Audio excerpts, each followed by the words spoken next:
Let's talk about a great way to build a town in Minecraft and the steps you can take to make something amazing.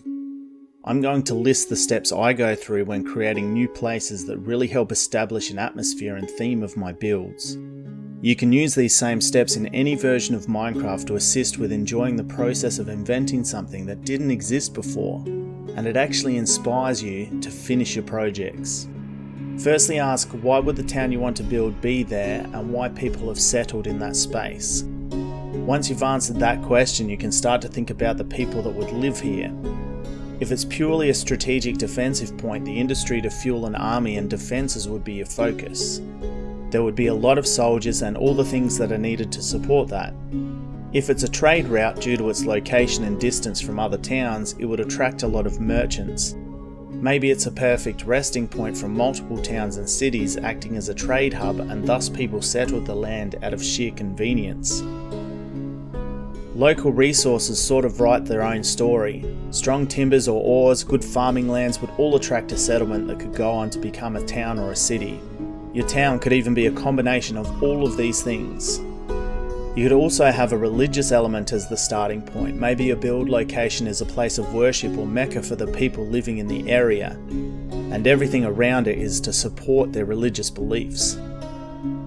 Water sources are also a vital piece of the puzzle. You need to think about where people get their water from.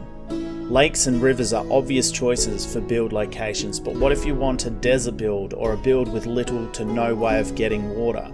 You can simply make one up. Maybe they have a moisture trap that they catch the morning dew and funnel it into storage. Potentially they could have a magical means of creating water that requires some other kind of sacrifice, leading to a spiritual element that could be created in your town. You can very much think outside the box with any of these points, but addressing them one way or another helps create a theme for your work. Once you have established your town's location and purpose, you can start to think about the buildings and industry it would need to keep it flourishing. Or not, as the case may be. If you want to build a town that is getting run down or abandoned, think of the things it is missing that is the cause of its decline. Either way, I tend to write a little list on signs placed on different coloured walls that can be used for planning in a colour code, helping you visualise the finished project. Now you can design your palette. Google, Reddit and Pinterest can be massive sources of inspiration, but don't overlook the location you have chosen. The materials you use don't have to match the area perfectly, but leaning into the colours you have locally will help with the feel of your build. So bounce around and see what stone and wood types you have available, but also what isn't readily available.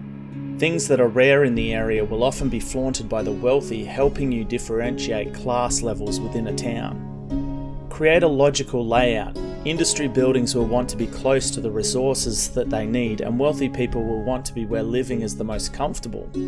Soldiers and towers would be in defensible positions both at the edge of the town but also nearby valuable resources and important people. Markets and shops will want to be where most of the foot traffic is.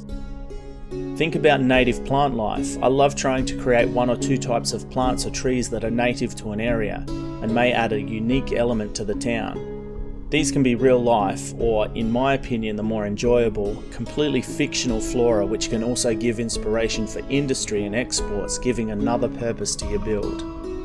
Another important thing you can try is to do something you don't usually do. What I mean by this is, as builders we can fall back on tried and true techniques that we use all the time, but to try and get better, an element that you've not done before or is challenging for you can also add life to your town. It could be an angled building, using different colours, reshaping terrain.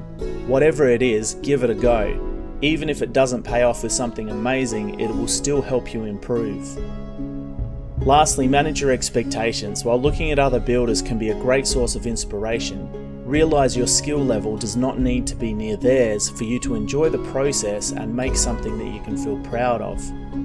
Sadly, you're always likely to encounter people who will tell you how things should be done, but at the end of the day, if you're having fun building and using your imagination, plus you learn a few new things along the way, well, that's really the end goal. Ironically, this last tip also means you can ignore every single other tip I've given here if you like, and still have loads of fun. So take the pressure off yourself and just revel in the creativity of it all.